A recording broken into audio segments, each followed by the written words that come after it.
अचानक देखा जाता है नदी के पानी के अंदर छिपा हुआ था वही नरभक्षी आदिवासी। आदमी को पकड़कर आदिवासी अपने ठिकाने पर ले जाते हैं और उसके शरीर से थोड़ा मांस काट लेते हैं, फिर उसे जिंदा छोड़ देते हैं उस भयानक जंगल के बीच। लेकिन क्यों?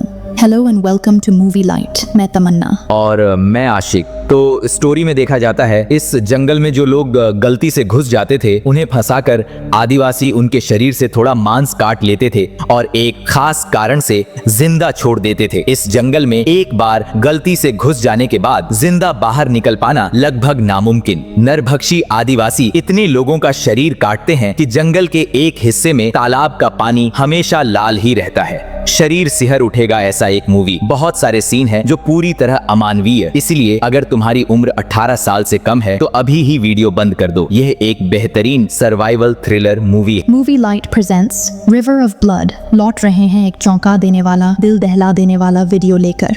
मूवी शुरू होती है। देखा जाता है दक्षिण पूर्व एशिया के एक भयानक जंगल। उस जंगल में पेड़ काटने के लिए कुछ लोग आए हैं। इन लोगों में से एक आदमी पेड़ काटने की गाड़ी के अंदर बैठा था। अचानक उसे ऐसा लगता है जैसे कोई जंगल के बीच से एक तरफ से दूसरी तरफ भाग गया। इसके बाद जब उनकी टीम का एक और आदमी जंगल के थोड़े अंदर खड़ा था, तब अचानक कोई उसे एक धारदार हथियार से वार करके जंगल के अंदर खींच ले जाता है। गाड़ी में बैठा आदमी समझ जाता है कि कुछ हुआ है, इसलिए वह जाकर देखना चाहता है। वहां जाकर देखता है उस आदमी का खून लगा हुआ हेलमेट पड़ा है और पास में पड़ा है उसका कटा हुआ एक उंगली। यह भयानक दृश्य देखकर वह बहुत डर जाता है और अपनी जान बचाने के लिए दौड़ने लगता है। लेकिन दुर्भाग्यवश जंगल में लगाए गए शिकार के एक फंदे में उसका पैर फंस जाता है और वह उलटकर पेड़ में लटक जाता है। थोड़ी ही देर में उस जंगल के भयानक आदिवासियों में से एक वहां आ पहुंचता है। उसके चेहरे और शरीर पर लगे खून से साफ समझा जा सकता है वह पूरा का पूरा नरभक्षी है। वह आदिवासी उस आदमी को मार डालता है। दृश्य बदलता है। अब देखा जाता है दो यंग कपल, एक का नाम है रची और एक का नाम है जैस्मिन। बाकी दो में एक का नाम है एजे और एक का नाम है माया। ये लोग कॉलेज लाइफ से दोस्त हैं और अब इस जंगल के पास एक रिसोर्ट में छुट्टियां मनाने आए हैं। खाना खाते खाते बात करते करते वे फैसला करते हैं कि अगले दिन कायक से नदी के रास्ते जंगल घूमने जाएंगे। कायक क्या है? कायक एक तरह की खास नाव होती है जो आमतौर पर पतली और लंबी होती है। वे इस जंगल को एक्सप्लोर करने के लिए एक गाइड हायर करते हैं। गाइड का नाम है नेक। नेक उन्हें लाइफ जैकेट और कायक चलाने की एक छोटी ट्रेनिंग देकर यात्रा शुरू करवाता है। क्योंकि इस भयानक जंगल में कब क्या हो जाए कोई नहीं जानता और साथ ही वे तय करते हैं कि आज वे वापस नहीं लौटेंगे। मतलब रात उन्हें इस भयानक जंगल के बीच में ही बितानी होगी। नदी से जाते जाते निक उस नदी और जंगल के बारे में बताने लगता है। एक अद्भुत लेकिन डरावनी प्राकृतिक सुंदरता के बीच वे आगे बढ़ रहे थे। निक बताता रहता है कि उसके पिता और दादा दोनों ही गाइड का काम करते थे। एक बार उसके दादा इस जंगल के आदिवासियों के हाथ लग जाते हैं और तब से उन्हें कहीं भी खोजा नहीं जा सका।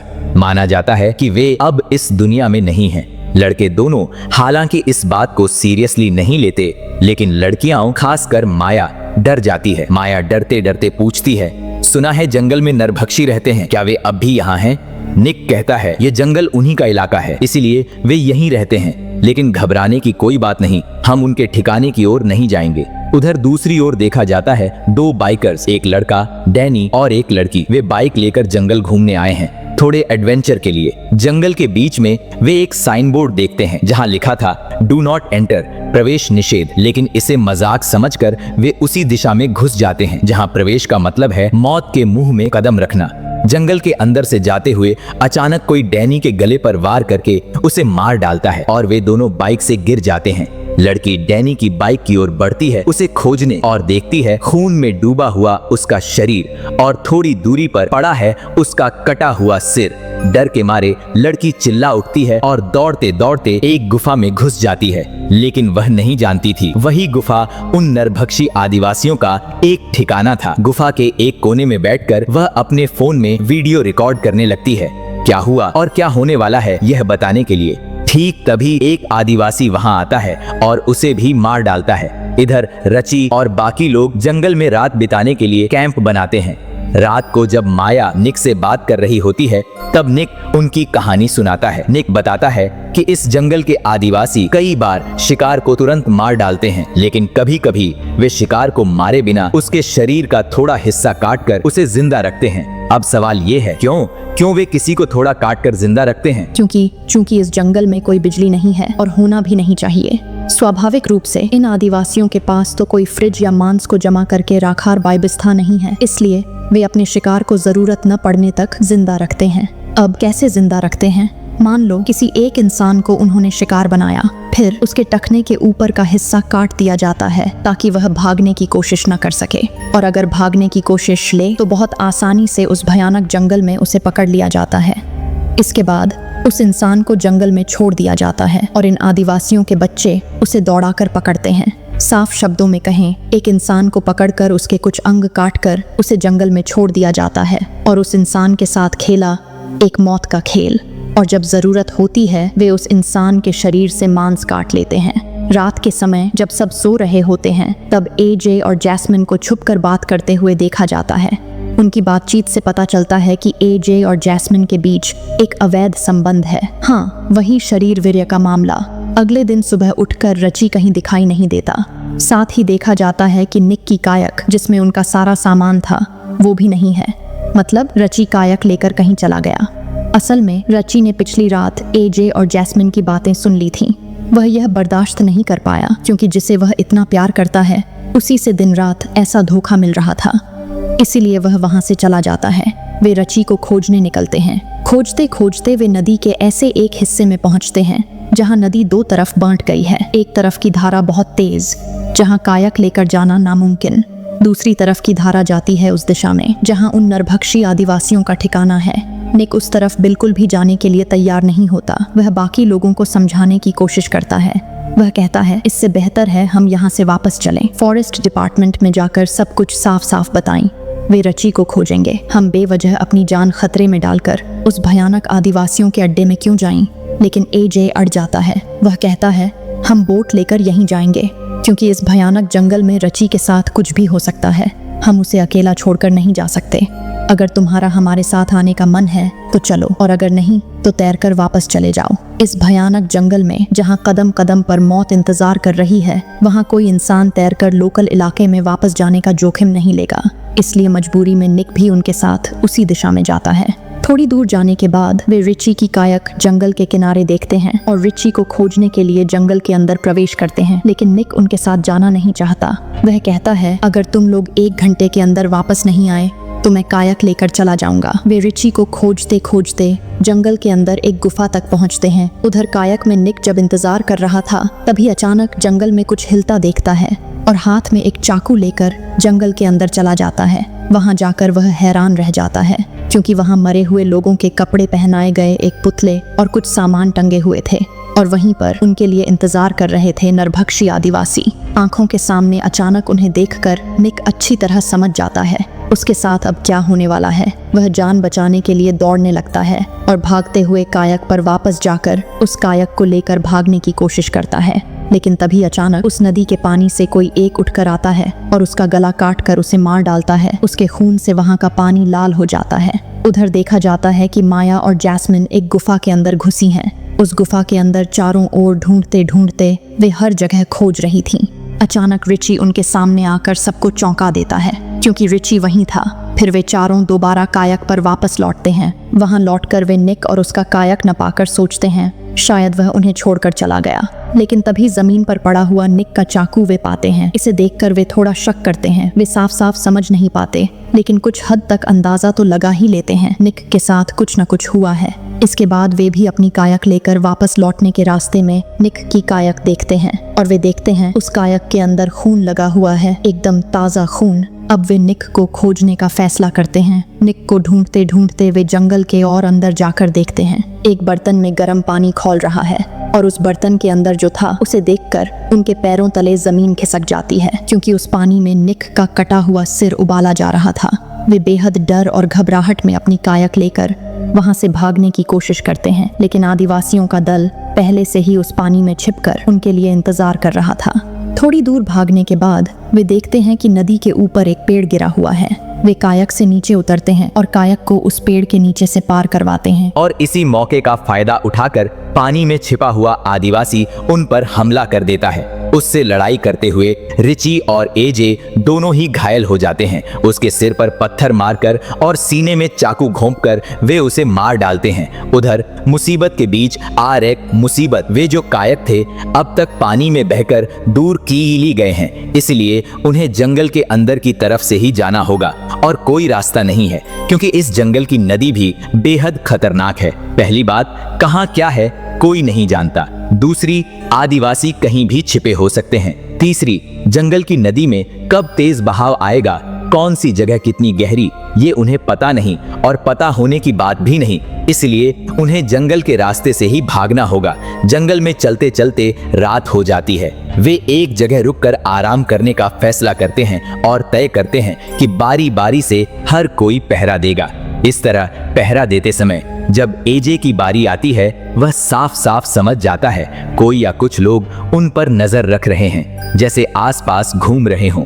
एजे बहुत चालाकी से एक कीचड़ के गड्ढे में जाकर अपने पूरे शरीर पर कीचड़ लगाकर वहीं लेट जाता है। ठीक उसके पास ही वह अपनी छुरी जमीन में गाड़कर इंतजार करता है उस आदिवासी के आने का। एक आदिवासी उसे खोजते हुए वहां आता है। मौका देखकर एजे उस पर हमला करता है, लेकिन वह आदिवासी के शरीर की ताकत और लड़ाई के कौशल के सामने टिक नहीं पाता। वह आदिवासी एजे के सिर पर कुल्हाड़ी से वार करता है और फिर उसकी गर्दन पर काटने के लिए झुकता है। तभी वहां रिची आ जाता है।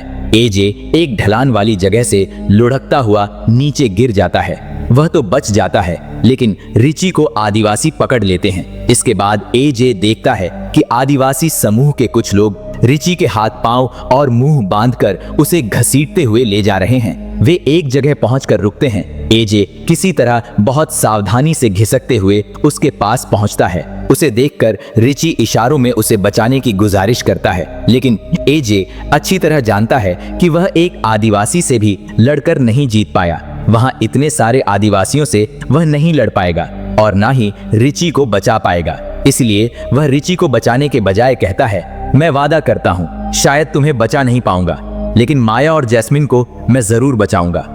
इसके बाद दिखाया जाता है वे आदिवासी रिची को ले जाते हैं और उसकी एड़ी काट देते हैं। वह जबरदस्त असहनीय दर्द में चीखने लगता है। फिर वे आदिवासी रिची से कहते हैं कि वह जंगल में भागे और अपने समूह के छोटे बच्चों से कहते हैं कि वे उसका पीछा करें। और फिर वे इसी तरह रिची की एड़ी काटकर उसका मजा ले रहे थे। कुछ देर तक उसके साथ इस भयानक मौत के खेल को खेलने के बाद अंत में वे रिची को मार डालते हैं। अगले दिन सुबह जैस्मिन पूछती है कि रिची कहाँ है। एजे कहता है कि रिची शायद जीप ढूंढने गया है। वह जैस्मिन को सच नहीं बताता। शायद उसने सोचा था कि रिची की मौत की बात सुनकर जैस्मिन वो सह नहीं पाएगी। थोड़ी देर बाद वे फिर से उस घने जंगल की ओर भागने लगते हैं। इस भागते समय जैस्मिन आदिवासियों द्वारा बिछाए गए एक जाल में फंस जाती है। जमीन में खुदे एक गड्ढे के अंदर एक तेज धार वाला पेड़ की टहनी लगी थी और वह टहनी सीधा जैस्मिन के सीने में घुस जाती है। जबरदस्त दर्द में रोने लगती है। माया और एजे किसी तरह उसे उठाकर फिर से भागने लगते हैं।